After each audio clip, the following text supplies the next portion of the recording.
দর্শক, এখন আপনাদের জানাবো আজহারীর বয়ান শুনতে সকাল থেকে মাঠে অপেক্ষায় শত শত মুসল্লি।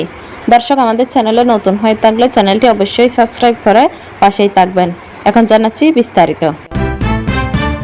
চাঁপাইনবাবগঞ্জে বয়ান করবেন জনপ্রিয় ইসলামী বক্তা ডক্টর মিজানুর রহমান আজহারী। শনিবার জোহরের নামাজ শেষে তিনি জেলার মহারাজপুর ইউনিয়নের গোড়া স্ট্যান্ডের পাশের আমবাগান মাঠে বয়ান করবেন।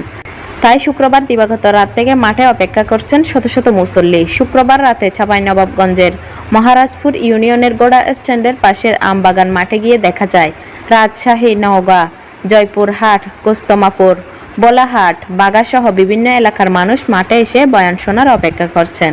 এমনকি রাতের খাওয়া দাওয়াও সেখানেই সেরেছেন। রাজশাহী জেলার ছারঘাট পৌর এলাকার বাসিন্দা আব্দুল হালিম বলেন, অনেক দিনের ইচ্ছা ছিল ডক্টর মিজানুর রহমান আজহারীর বয়ান কাছ থেকে শুনবো, কিন্তু সুযোগ হয়ে ওঠেনি। অনলাইনে দেখলাম শনিবার চাঁপাইনবাবগঞ্জে আসবেন তিনি, তাই শুক্রবার সন্ধ্যায় মাঠে এসে উপস্থিত হয়েছি।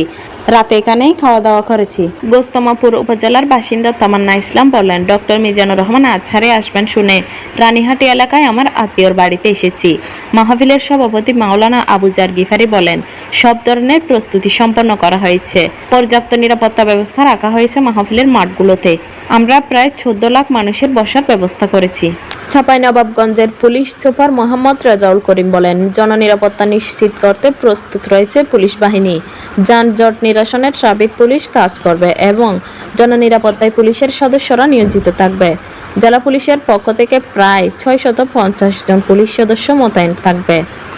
Desk report, NOI Bangla news.